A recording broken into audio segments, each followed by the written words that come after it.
Welcome to Saturday's Warrior, the channel where we talk all things BYU, Big 12, and realignment, which there's a lot going on with realignment lately. But tonight we are focused on BYU's win tonight over Wyoming. BYU is now 3-0 on the season. Having said that, people are, it seems, still coming away from this game with mixed feelings. And so that is what we're going to do tonight. We are going to discuss that, digest it, kind of work through all of our pain and anxiety. So please join us. Feel free to comment. Let me know your thoughts on the game and especially on the QB situation, which still has everybody kind of. I think the reaction has been very mixed so far because Retzlaff's numbers were very impressive. He did a lot of really good things tonight, but also a lot of head scratching moments and another turnover to add to his many, and several other moments that probably should have and very easily could have been additional turnovers, this time all through the air. So anyway, we will get into all of that. Again, I just some programming reminders. So this is a little segment that we are doing. I was calling it Saturday's Night Fever, as we get together and discuss Saturday night after the games. And then my wife pointed out Saturday's Night Live was right there for the taking, and I missed it because this is a live segment that we do, kind of a new that we're adding to the different segments we do on the channel. So maybe I'll go that direction. Let me know in the comments which one you like better. But also, please, after liking this video, be sure to subscribe to the channel if you do not already.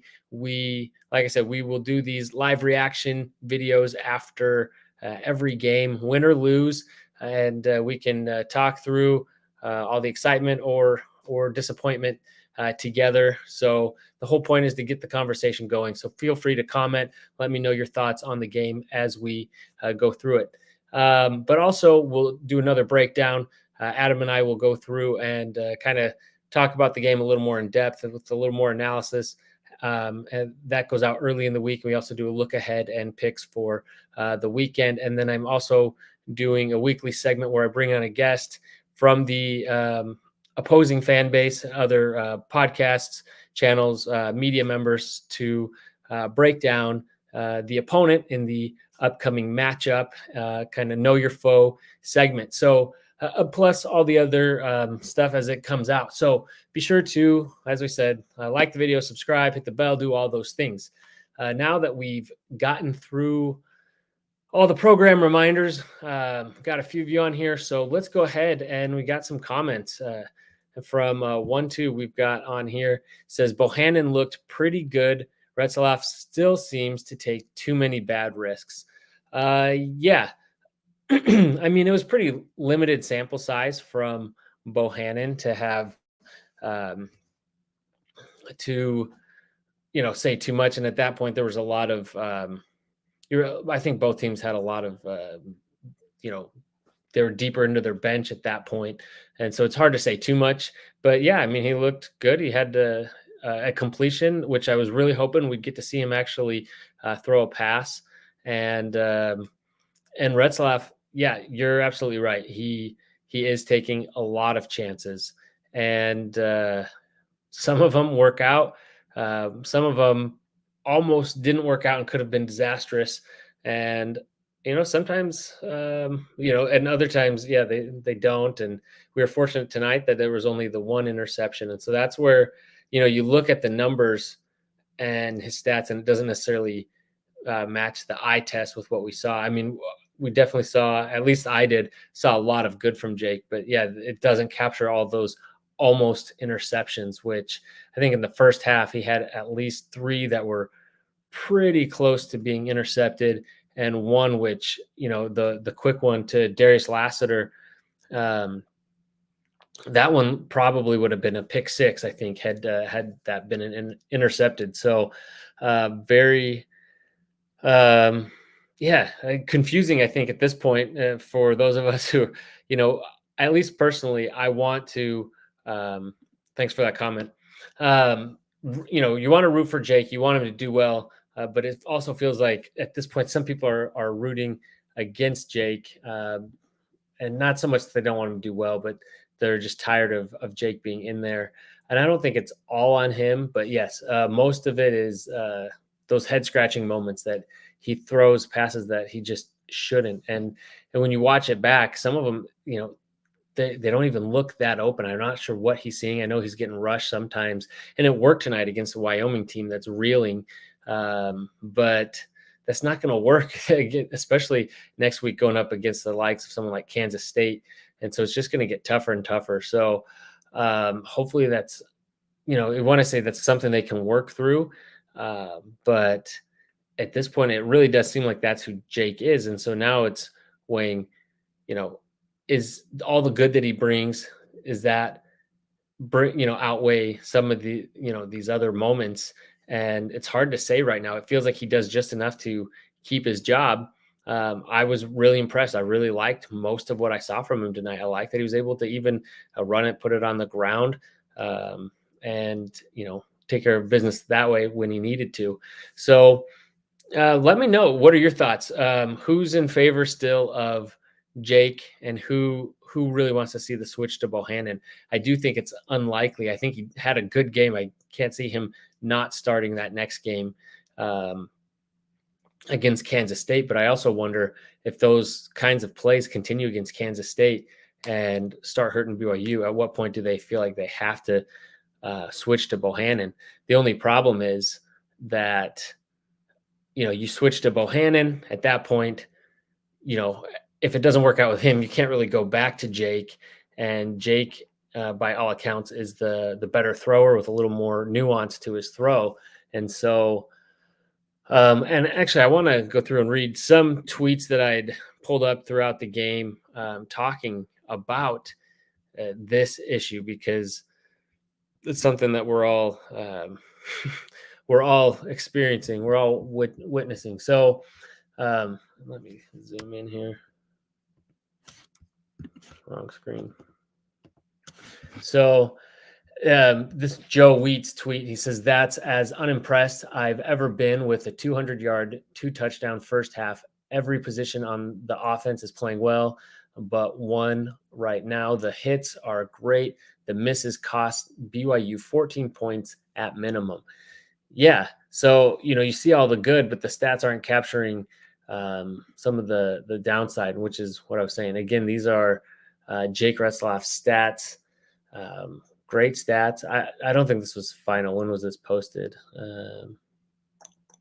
I think this may have been, I don't know. I don't think these were the final stats, though. And then another one from the Hype Train podcast: an elite back shoulder throw followed by a throw that came half a foot from going to the house in the opposite direction is a great window into the Retzlaff experience. Yeah, I mean, I already mentioned that one. That one easily could have been a pick six, and but it was right after just an amazing throw. And so, you're up and down. This one also by Calvi J. The Retzlaff experience is an odd one, to say the least. And checking Jake Retzlaff's box score, watching Jake Retzlaff play football. So, yeah, it's quite the experience right now. And so caused a lot of debate on Twitter. So I'm kind of curious to know where, of course, the graphic they showed on ESPN, but I'm curious to know what everyone thinks about the QB situation. Like, how long do we ride Retzlaff? Do you think that he brings more good than he does harm? I mean, tonight we got away with it, but and at what point would you like to see if they do make a switch? I guess, what do you need to see in the next game, or what has to happen for them to make a switch? Like, what is your tolerance level against Kansas State? And at one point Bohannon was warming up, and that was still pretty early on in the first quarter. So I was surprised about that. But and it says, well, Robbie McCombs, and he was on. I've got a few tweets from him defending Retzlaff. Well, kind of, yeah, I would say defending, but he says any QB on this team will struggle with no run game. Did you guys watch Gary 2 years ago at USF? He wasn't very good and turned the ball over. Maybe he's better and gives some more running and fewer turnovers. Maybe I'm dumb, but in my opinion, it's not a slam dunk to play him. And obviously, the coaches know what they have. They've seen what they have with these guys, but that's true. If he wasn't, he brings a lot of things, and Jake Retzlaff, you feel like at moments is too careless. But and then another tweet by Robbie McCombs: Jake has some terrible misses, and maybe that's enough to pull him. He also makes completions Gary can't make. When we last saw Gary, it's not like he was a bastion of protecting the ball. Feel like another view is needed since the confirmation bias is out of control. So again, yeah, this is just to provide a different point of view here. I know a lot of people are out on Jake. I'm not quite at that point, but I am, like a lot of people, kind of teetering on that edge of, okay, when is it too much? And, you felt like against Wyoming, you could get away with it. But again, later in the season, are these types of plays going to continue and burn BYU more than they have so far? The run game assessment. So Jake Retzlaff has or at this point in the game, had 5 rushes for 34 yards, 6.8 yards per carry. Rest of the team was 6 carries for 200 yards. Now, obviously, the running back core was diminished a little bit, and so we're on reserves, and so that was a 3.3 yards per carry. Davis, 5 carries for 9 yards. Overall, it was 4.9 yards per carry on 11 carries at that point in the game. But yeah, I mean, I think it was probably misusing Miles Davis, but we'll get to that. So got another comment here that I want to pull up from 1-2 saying, it seems to me we have no chance against K-State if we have any turnovers. Therefore, Bohannon, the more experienced player. Yeah, definitely. He is more experienced, and he's done it on a big level, big stage. And I've watched some highlights on of Bohannon from that season, and most of the highlights were him running the ball. There weren't a lot of him throwing it, other than little dump offs. And so I wonder, that doesn't mean he can't throw it, but it was just interesting that even in that run, most of his highlights were running it. So he is more experienced. Robbie McCombs, in his tweets, was suggesting that Gary Bohannon wasn't necessarily the best at protecting the ball either. I don't know his stats. I saw that, and he's the first person I've heard really point that out about Gary. So I'll have to go back and take a look. But if he has turnover issues too, but then doesn't bring you the same ability to throw downfield, especially when we've got so many weapons at wide receiver and tight end, then maybe you're limiting yourself there with Gary. So thank you for that one. Let's see. I've got Cal here says Jake nearly got Hill killed. Yeah, well, yeah, that is a good point. Jake, well, I'm trying to think back on that play. We watched a lot of angles. I mean, yeah, Hill did have to go and lay out for that. I don't know if I don't feel like that one was completely on Jake. I don't know. We'll have to rewatch it. I've got it here pulled up somewhere. I think. But yeah, that's true. But also think about it too. Gary is not necessarily he's not necessarily making incredible, like he doesn't have that most touch on his passes either. And so I also wonder about, not saying that he's going to get players injured, just saying, I don't know. I don't know if that's a reason to pull Jake or one way or another, but yeah, it doesn't look good. And I don't know. Let me know. I haven't hopped on anything yet to see the status of Hill after that hit. So if anybody's read that or heard anything, let me know, because That hit was terrifying. It was wild. So hopefully he's okay, because it looked like he took quite a hit, not just from the initial hit, but then also the impact on the ground afterwards. All right. I have another comment here from Stephen McNeely. Jake is mostly very inaccurate when his feet aren't set. Um, yeah, actually, it would be interesting to see that broken down statistically. His completion percentage of when his feet are set versus not set. Yeah, he's got that inclination to run and do these sidearms and all those kind of creative throws. But you're right, that tends to be, at least from my recollection, seems to be when he makes the most errors. But yeah, when he's not getting rushed in the pocket, which sometimes he does, he gets kind of panicky and rushed. He, and I think he makes a lot of bad throws in those situations as well. But when he's set and he has time, which it seems like this O line is giving him time, he seems to do pretty well. And I mean, they're bullets though, and I think that we've seen some incompletions this year to the receivers, and they've been catchable balls. But man, they're just coming out hot, and so. Uh, I don't know. That's interesting, though. I'd like to see that stat. I think it's a good point. Thanks. All right, here. Okay. So, stranger to you, a lot of Jake's passes still look sketchy, very poor passes at times. Yeah, absolutely. I don't. There were a lot of poor passes, and even even some of them that go, uh, like that one to Lassiter. I mean, that was a bullet, and it was right to him. But um, I mean, kind of got out late, and I don't know. There's a lot of passes, and maybe that's not the best example. I mean, he did get a touchdown, but even as I was watching it, I was a little bit. It happened in real time. It was kind of bang bang, and I wasn't sure if the defender was going to get there to stop that. But yeah, he's. It's amazing because it doesn't always look the best, but I mean, you can't argue with the results that he's had tonight, and they're worth BYU's 3-0. But again, this is the same point that everyone's making, and beating it. I don't want to beat a dead horse here, but we're going to play Kansas State, who's a very good team next week, and you can't continue to see those. But also, on the other hand, thank you for the comment.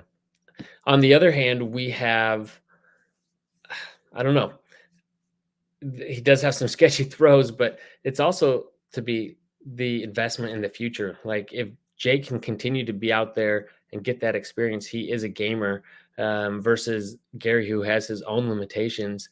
And then you just have to reset and start over again next year. I don't know. Do we take our lumps this year and have that investment in the future? If it really is that close, or if we're still going to be limited with Gary, is it worth letting Jake go out there and figure it out? I don't know. I think it has been worth it up to this point. Again, I would have liked the BYU to have won by even more. So that way we could have seen Gary out there a little bit sooner, maybe seen him in action a little bit more. But again, going up against the bench, the 2s and 3s, then it's not as telling, but still being able to see him throw and make some completions and would have been nice. A little bit more action with him. So, but yeah, it was, I don't know. I really am curious to see what they do and how long of a leash they continue to give Jake. But again, I kind of think, and I've changed my mind since last week on this. Last week, I was kind of like, I don't know, why didn't you just put Gary in and change the game a little bit, give them a different look, something they weren't expecting, and give them a little bit more of a run game when our run game needed that boost, and then bring Jake back in to start this game. But kind of, I've read, I got a lot of comments and had other discussions, and I'm kind of the mind now that, yeah, if you take Jake out in a game, it's going to be kind of hard to go back and put him in as a starter. You want him to gain that confidence. So I don't know if they can do that. I kind of think once you pull him, it's Gary's show. And then if it doesn't work out with Gary, then you've kind of backed yourself into a corner. So you have to be really sure that Gary is the way to go at that point. So anyway, there were a lot of fantastic plays in this game. So think getting away from the QB discussion, which is going to be hard because Jake, I had another one. I think he was like 80%, 88% of the, let me put this back up. Another post from Joe Wheat. He's like, I get it. It's box score watching, but if this is about production, Retzlaff accounted for 88% of the offensive production up until they put the subs in all three TDs. He has flaws, but there was nothing about tonight that tells me he deserves to lose his job, which, I agree with. It's kind of hard to have a game like he had and, pull him and say, you've lost the starting job. Robbie McCombs again in defense of Jake Retzlaff. Might be dangerous to tweet this, but Jake Retzlaff has 291 passing yards, 62 rushing yards, 3 touchdowns, and 1 interception through 3 quarters. So, I mean, those are good numbers. Granted, it is against, a struggling Wyoming team, but very good numbers. And then Johnny Linehan, I like this comment, sums it up. All right, who's the third string? I've got to know who I should call for when Gary throws his first incompletion. So, kind of taking a jab, I think, at BYU fans in general who seem to always be unhappy with whoever's starting quarterback and always wanting the backup.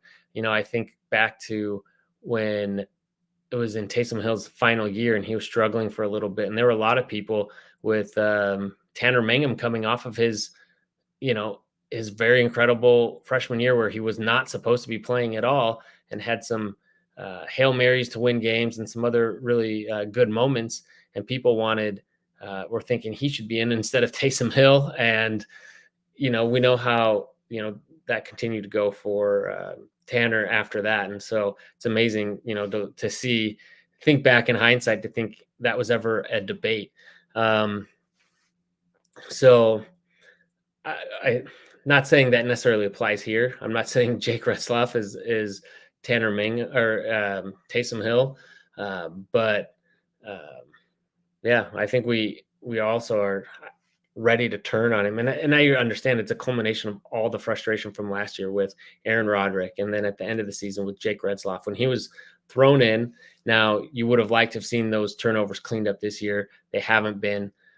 We've been good enough, and the defense has really helped keep us in games, and the offense has played well enough to continue to perform well. And that may or may not continue once we get into Big 12 play.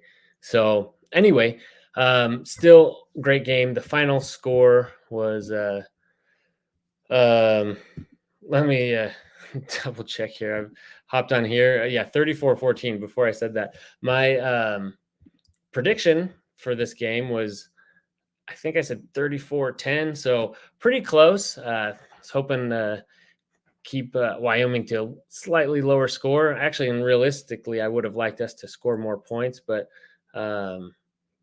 not claiming to be a genius on that. Just the number that felt right to me. So it's always nice to see it when it comes through.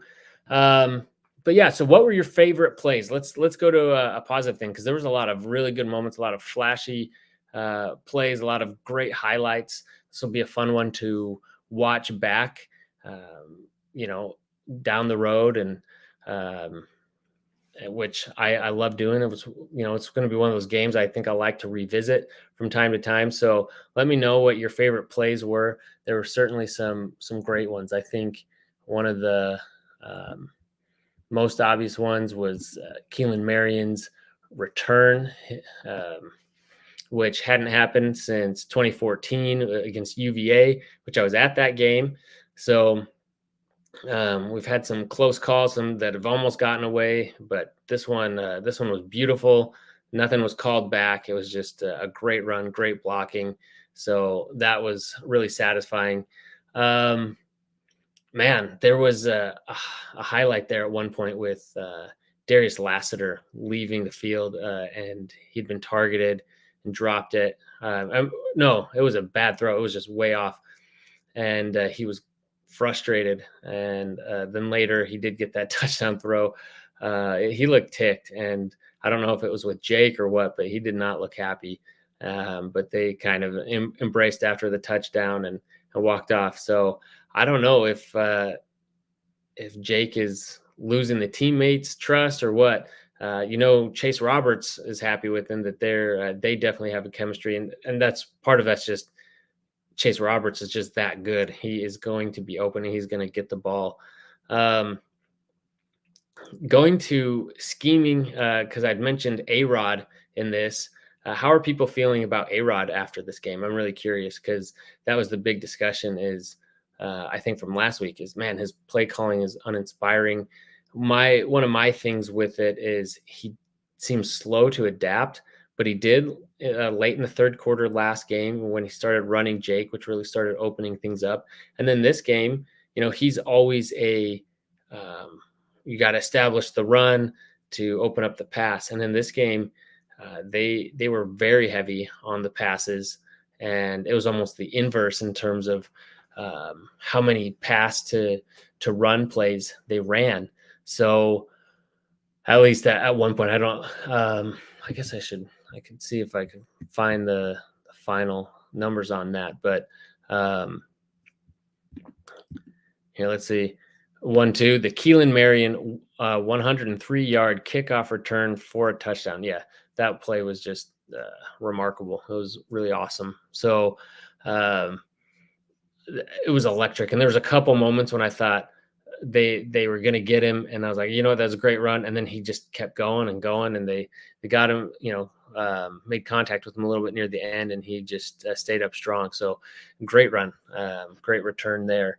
But yeah, so you saw adjustments in the game plan, which, I mean, it makes sense. You have your two starting or your RB 1 and 2 are out, so you obviously have to adjust a little bit. But he's always been slow to do that. They seem to really be, at least early on in the game, picking apart, because taking those kind of mid-range kind of dump off passes seem to be available for the team, because they were really trying to focus on not giving up any big plays, and they also wanted to put pressure on Jake. And so that kind of left that middle open, and we were able to take advantage of that quite a bit. Yet, and so I thought that was really good, that BYU's focus had kind of shifted a little bit. They did continue to go to that same spot where Jake was intercepted once and then almost intercepted 2 other times. They kept trying to make that work, and it didn't. It came close, but it wasn't working, and eventually they pulled away from it. The Miles Davis thing, he's never really been a between the tackles kind of running back. He's most electric out in open space if you get him around the edge. And there was a dump off pass to him, I know, where he was able to get some yardage on that. But I was just surprised they kept with him, especially if you were putting those younger guys in.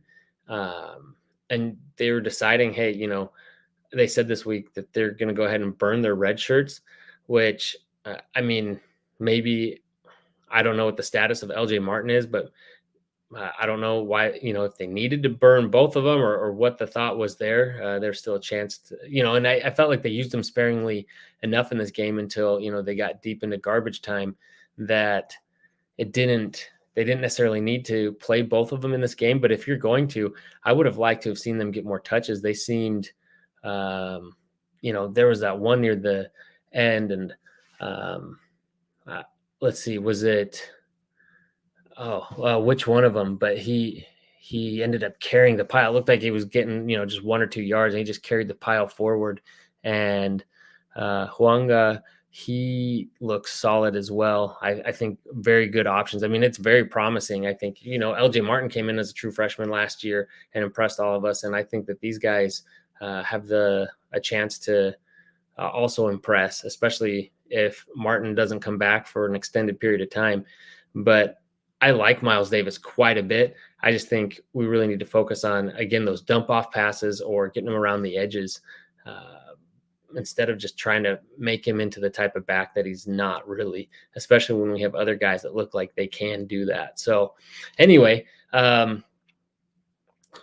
guess to my point, though, is it does look like A-Rod adjusted a little bit for this game, had a different game plan, and it looked effective. They kind of anticipated what Wyoming was going to do against them to try to slow them down, and BYU was able to take advantage. So if we think about it, I mean, even with that, that opening drive with that turnover at the goal line, that there were more points that BYU should have had that we left on the board because of plays like that, which will kill us against tougher competition. But the score, it was a 20-point victory, but yet it could have easily been even more. So anyway, I was glad to see. I don't know if that absolves A-Rod of everything, but it was at least reassuring to see. Okay, look, he is learning. He is. He wasn't so much just running up the gut over and over again, especially when you didn't have the backs to do it. So I was happy with that, and anyway, so yeah. How are we feeling? What is the overall pulse from this win tonight? And did you see enough to feel good about the rest of the season? Let me know that in the comments as well. I'm curious to know how you feel, as we look forward and at the odds of making a bowl game. Do you feel like it's more likely, less likely? And how many wins do you think we'll end up with? I still feel like with BYU did exactly what they had to do. We had to win these first 3 games, and it will be tough. A lot of these teams on BYU's schedule are looking more vulnerable. You think of Kansas, who lost to UNLV this week. Oklahoma State is at ups and downs. K-State, I still think, is really good and is going to be a tough win.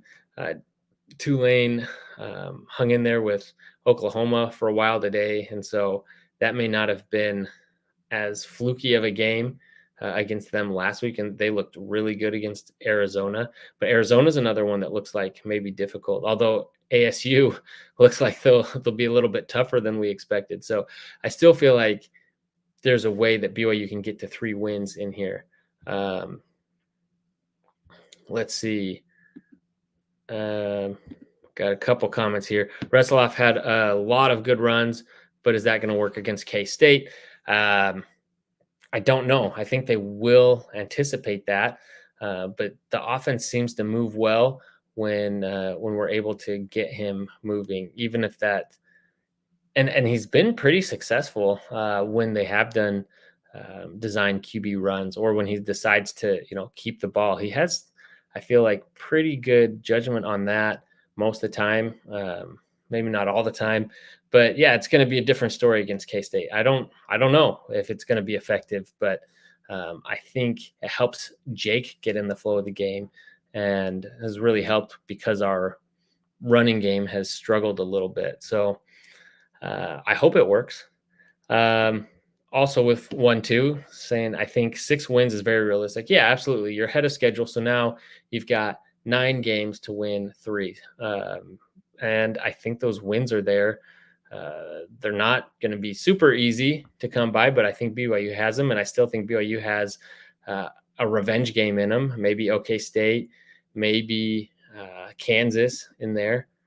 And then I've got here, Jono Suave says UA looks weaker, but ASU looks surprisingly strong. Yeah, it's kind of funny. I think there was some question about Arizona coming into the season with the coaching staff change, but they kept some of their star players, and so I think they're still given the benefit of the doubt. But yeah, they looked pretty weak against Kansas State last night. So continuing with this, keeping the defense honest with a dual threat is great. Yeah, and Jake isn't considered like a true dual threat, but I think he's very, Gary's probably better at it, and he's, even bigger guy and hard to bring down. But Jake has shown that he's a very capable runner and pretty fast. And I think he does have pretty good sense of when to run and where to go in those moments. So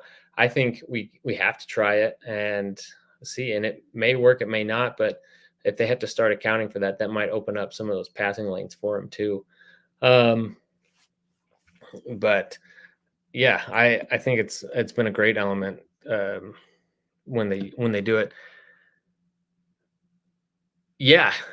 Oh, yeah. I mean, you put in these freshman running backs, and they've just really, I think, shown that they've got some potential. And definitely, I mean, I liked what I saw from them more than what I was seeing from Hinkley Rapati when he was healthy. So I think they seemed to have a vision, and they were tough, and they gave that second effort. And I don't know. I'm excited with what those guys can bring. I think get Miles Davis again, get him some touches, but get these young guys in there to be your kind of every down kind of backs. Let's see, Stephen McNeely. I still think 6 wins is the ceiling for this team. Yeah, I mean, getting above 6 wins, again, getting to 6 wins isn't going to be super easy, but I do think that there's a path there, and I do think this team is capable of it. I think they could. I think that's I don't know, 7. Some people think 8. I've seen that thrown out there. I think that is a lot. I think if we get really lucky, 7. But if you can get 6, I think everyone will just be happy. Say, hey, year 2 in the Big 12, make it to a bowl game. Better yet, go win a bowl game. I think people will be pretty happy with the season going that way. I know that seems like a low bar, but for moving up into a power conference, I think that's a pretty solid second year. Let's see. Jono Suave, if I'm pronouncing that right, I hope I am, says they give us some girth on runs up the middle. Yeah, absolutely. I mean, Miles Davis isn't, he looks like he's put on a little bit of weight, but yeah, he's still not, the biggest back, but he is speedy, and that's where he's best. So yeah, I definitely love these guys going up the middle. Continuing with this thought, Miles is dynamic in space, not as much between the tackles. Yeah, 100%. And that's where I'd like to see us get him a little bit more. He did well with that pass where he kind of cut across, and there was a little dump off, and there was just all kinds of space in front of him because everybody had cleared out chasing the receiver. So more plays like that, or getting them around the edge. But I think there was anything to Lassiter not celebrating with Jake on that tutty. There might be. Did you? Let's see if I can find it. I have way too many tabs open here. Otherwise, I'd pull it up. But yeah, I don't know if you guys saw when he came. I'm sure he did when he was coming off of an incompletion that Jake was off target, and Lassiter looked tick coming off. So the field on that, I think it was a third down. So yeah, they did kind of celebrate. It looked like he kind of was walking away from Jake, maybe didn't see him, and then they kind of had their arms around each other and walked away. But yeah, it's hard to know if Jake starts losing the receivers, or they start, if they're not happy, that could be something the coaching staff has to take into consideration with him. But let's see. Oh, Jono, like Bono, or John with an O at the end. Okay, thank you. So Jono Suave. All righty. Well, appreciate that. I didn't want to mispronounce your name. All right. So it is, oh my goodness, almost 1:30 my time. So I'm on the East Coast, which the good thing about having late games is nobody's there to interrupt me watching the game. I don't have to get anyone to practice or anything else, but it means we're up late. So I'm going to go ahead and end this one, but thanks everyone for joining me tonight. Again, please subscribe to the channel so you can catch other stuff. We'll do a little bit more deep dive analysis into the game it'll come out Monday, Tuesday with Adam, and we'll break that down. Also do our look ahead, and then also know your foe segment with K-State podcast, a member of the College Huddle, which we're a podcast network of every school, well, just about every school across from every conference, and so it's a good network of different people with YouTube channels and podcasts that we work together and collaborate and do a lot of these segments. So it's really nice to have them and to bring them on. So I've got our friends from K-State that will be joining me this week, and we'll be doing kind of a breakdown and look ahead at that game and what we expect to see there. So But anyway, thank you for joining. Thanks for all those who comment and get in on the conversation. That's why we do this. So we'll continue to do these late night segments and break down kind of our reactions after the games. So again, like the video, subscribe, and be sure to continue to check out for those other videos and stuff, and join us back here each week after the game. And as always, go Cougs. Oh, I got one more comment, so I'll continue here. We've got an invitation. The bowl to a bowl game in Shreveport is always a possibility. You know what? I wouldn't even mind if the bowl game is in Shreveport. I would go with that. And I just think if we get a bowl game, it would be great. So I wouldn't be too down on that at all.